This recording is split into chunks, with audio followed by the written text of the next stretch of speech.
अस्सलाम वालेकुम व्यूअर्स, मैं हूं महरू। उम्मीद है आप सब लोग खैरियत से होंगे। आप लोगों को अपने यूट्यूब चैनल से मैं वेलकम कहती हूं। हर बीवी चाहती है कि उसका हस्बैंड जो है वो उससे मोहब्बत करे, उसका ख्याल रखे और उसका लिहाज करे। लेकिन कभी कभी कुछ वजह ऐसी हो जाती है जो हस्बैंड जो है वो दूर हो जाते हैं, उनका रवैया जो है वो नहीं ठीक रहता और इससे जो है घर में एक परेशानी और टेंशन का जो है माहौल क्रिएट हो जाता है। और जो फीमेल्स जो हैं वो चूँकि थोड़ी सेंसिटिव होती हैं और इस चीज़ का वो बहुत ज़्यादा परेशानी लेती हैं, लेकिन जो है इसमें इतना ज़्यादा परेशान होने की ज़रूरत नहीं होती। अल्लाह ताला ने जो हमें हर मसले का हल जो है कुरान पाक में दिया है, हम अल्लाह ताला से दुआ कर सकते हैं। और इसके अलावा जो है मैं आपको अपनी इस वीडियो में जो है एक ऐसा वजीफ़ा शेयर करूँगी जिसे आप करेंगे तो इंशाल्लाह ताला विदिन 2-3 डेज़ जो है आपको उसके रिजल्ट जो है वो शो होना शुरू हो जाएंगे। तो आप वीडियो को अंत तक ज़रूर देखिएगा, मैं आपसे वो वजीफ़ा शेयर करूँगी। यहाँ बात हो रही थी हस्बैंड को काबू में करने की, तो व्यूअर्स मैं आपसे जो है बड़े बड़े दावे नहीं करूँगी कि महबूब जो है वो आपके कदमों में होगा। आपने महबूब को कदमों में लाके क्या करना है? आपने उसको नकारा करना है, ठीक है। आपका जो है मकसद ये होना चाहिए कि जो आपका हस्बैंड जो है वो आपसे प्यार करे, ठीक है, आपकी ज़रूरत का हर ख्याल रखे, आपका लिहाज करे, ठीक है। इसके अलावा जो है उसका बिहेवियर आपसे बहुत अच्छा हो। आपका मकसद जो ये होना चाहिए, क्योंकि जो हस्बैंड जो है वो, बल्कि हस्बैंड की बात नहीं करूँगी मैं, अगर आप एक मेल की जो बात करते हैं तो उसको काबू करना जो है वो आसान नहीं होता, ठीक है। और हर औरत चाहती है कि उसका हस्बैंड जो है वो उसके कब्जे में हो, ठीक है, वो उसको अपने काबू में कर ले। लेकिन मैं आपसे यहाँ पे एक बात शेयर करूँगी कि जो मेल जो कम्युनिटी होती है, चाहे वो किसी भी रिश्ता में हो, वो आपका फादर हो, आपका ब्रदर हो, आपका बेटा हो या आपका हस्बैंड हो, उसको काबू करने के लिए आपके पास जो है वजीफ़े के अलावा एक बहुत बड़ी चीज़ है। अगर आप उसे कंट्रोल कर लें तो वो आपके काबू में है, वो है आपकी ज़ुबान। अगर एक औरत की ज़ुबान जो है वो कंट्रोल में है, ठीक है, तो उसका जो भी उसका मेल जो है वो रिलेशन है वो जो है वो उसके काबू में है। क्योंकि मेन जो फसाद की जड़ होती है वो में हो सकता है कि यहाँ पे फीमेल्स को ये बात ज़रा मेरी थोड़ी कड़वी लगे। यहाँ मैं आपसे जो है एक इंटरेस्टिंग जो है वो एक कोई किस्सा है वो मैं आपसे शेयर करूँगी कि ऐसे कोई खातून थी, वो किसी बाबा जी के पास गई कि जी मेरे जो हस्बैंड जो हैं वो बड़े आर्गूमेंट करते हैं, लाइक हमारी कोई भी हम बात करें, कुछ भी हम डिस्कशन करें, हमारी लड़ाई हो जाती है, तो आप मुझे कुछ ऐसा तावीज़ बताएं कि वो जो है मेरी हर बात मान ले, ठीक है। वो बाबा जी थे, उन्होंने उनको एक तावीज़ दिया। उन्होंने कहा कि जब आपके हस्बैंड आपसे आर्गूमेंट करें, लाइक कोई डिस्कशन हो रही है और वो आपके साथ आर्गूमेंट करना शुरू करें, तो इस तावीज़ को अपने अपने दांत के नीचे दबा लेना है। उसने ऐसे ही किया। जब भी ऐसा होता था, मुझसे कोई आर्गूमेंट होता था, कोई डिस्कशन होती थी और उसके हस्बैंड जो आगे से आर्गूमेंट करता था, तो वो उसने उस तवीज़ को अपने दांत के नीचे दबा लेना।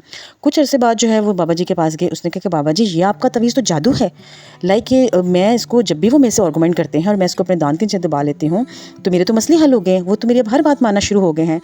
तो बेसिकली जो वो बाबा जी थे उन्होंने कोई तावीज़ नहीं दिया था, वो दांत के नीचे दबाने के लिए जो उन्होंने कागज़ दिया था उससे उस औरत की ज़ुबान बंद हो जाती थी, जिसकी वजह से वो आगे से आर्गूमेंट नहीं करती थी। आर्गूमेंट ज़्यादा बढ़ता नहीं था, लड़ाई बढ़ती नहीं थी, ठीक है, मामला रफा दफा हो जाता था और जो आहिस्ता आहिस्ता जो हस्बैंड जो है वो उसकी बात मानना शुरू हो गए।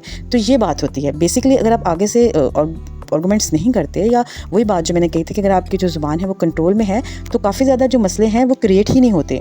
एनीवेज़ व्यूअर्स, यहाँ पर हम चलते हैं अपने वजीफ़े की तरफ, क्योंकि ये जो किस्से ने जो है टॉपिक को थोड़ा सा ड्रैग भी कर दिया है और टॉपिक को थोड़ा सा हमारे जो मेन जो टॉपिक से उससे हटा भी दिया है। तो मैं आपसे वजीफ़ा शेयर करती हूँ, आप इसको कीजिएगा। इंशाल्लाह ताला आपको विदिन 1 वीक जो है आपको प्रॉपर इसके रिजल्ट आना शुरू हो जाएंगे। ये वजीफ़ा जो है एक हस्बैंड जो है वो भी अपनी वाइफ के लिए कर सकता है और वाइफ भी अपने हस्बैंड के लिए कर सकती है। आपने करना है कि एक बार आपने बिस्मिल्लाह पढ़नी है पूरी, और 12 बार आपने सूरह यासीन की आयत नंबर 9 पढ़नी है। 12 टाइम्स सूरह यासीन की आयत नंबर 9 पढ़नी है, जो कि इस वक्त स्क्रीन पर आपके सामने आ रही है। आपने गुड़ या चीनी या मिठाई पर फूंक मार के अपने हस्बैंड को खिलाने हैं।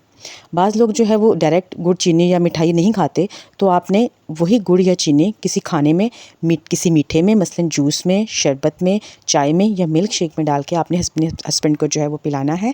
हस्बैंड जो है वो भी अपनी बीवी को पिला सकता है अगर हस्बैंड ये अमल करना चाहे, और अगर बीवी करना चाह रही वो भी अपने हस्बैंड को पिला सकती है, ठीक है। ये आपने डेली एक दफ़ा करना है। कोई भी टाइम आप अपना जो है वो रख लें, सुबह का रख लें या शाम को जब हस्बैंड ऑफिस से आते हैं या सुबह नाश्ते के टाइम आप रख लें, या आपने इसको डेली पिलाना है। इंशाल्लाह ताला आपको 3-4 दिन के अंदर ही आपको जो है फ़र्क वाज़ा फ़ील होना शुरू हो जाएगा। और दिल में आप तसव्वुर रखें कि या अल्लाह मेरे शोहर या बीवी के दिल में मेरे लिए मोहब्बत डाल दे और मेरे घर को सुकून और मोहब्बत का जो है वो गहवारा बना दे। ये वजीफ़ा जो है वो किसी नुकसान के जादू के लिए नहीं है, बल्कि सिर्फ मियाँ बीवी के दिल में मोहब्बत डालने के लिए है।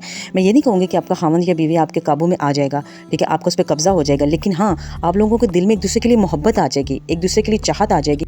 और आप इस वजीफ़ा को ज़रूर करिएगा। इंशाल्लाह ताला जो है आपको इसको जो है वाज़ह फ़र्क महसूस होगा। आप इसको करते जाइएगा, आप इसको 21 दिन तक जो मिनिमम कंटिन्यू रखिएगा, लेकिन आपको जो फ़र्क है वो आपको पहले 3-4 दिनों में जो है वो यानी कि फ़र्क नज़र आना शुरू हो जाएगा, लेकिन फिर भी आपने इसको 21 दिन तक जो है वो कंटिन्यू रखना है।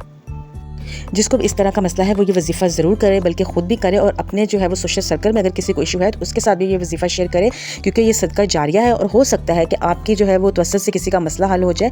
और वैसे भी अल्लाह ताला से इंसान जो मांगता है यकीन के साथ अल्लाह ताला उसको ज़रूर अता करता है। आप लोगों से फिर मुलाकात होगी इंशाअल्लाह ताला किसी नए वजीफ़े के साथ, किसी जो है वो प्रॉब्लम के सलूशन के साथ। तब तक अपना बहुत सारा ख्याल रखिएगा, मुझे दुआ में याद रखिएगा। अल्लाह हाफ़िज़।